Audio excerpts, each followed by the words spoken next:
Hey guys, in this video, I'll show you how to transfer large files to a USB drive without running into that file is too large for the destination message or error.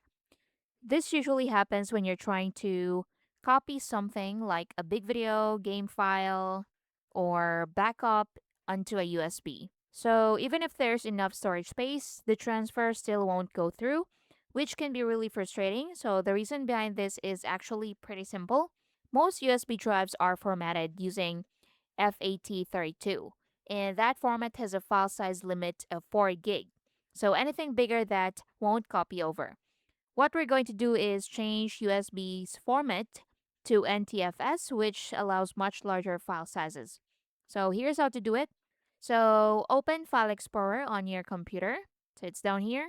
Then click on this PC at the bottom. Now once you click that, here you have your drivers. So next, locate your USB drive, then right click on it. Now from the menu, scroll down and click on Format. A small window will pop up. Now look for the file system option just below the capacity option. So click on the drop down arrow or drop down menu. Now in here, you'll likely see FAT32 selected, or in my case, it's exFAT. So go ahead and change that to NTFS. So right here, click on NTFS. Now you can leave the rest of the settings as they are, but make sure Quick Format under Format Options is checked so it completes faster. Now, before continuing, keep in mind that formatting will erase everything on your USB drive. So if you have important files, make sure to back them up first. Now, once ready, click Start and then confirm the action.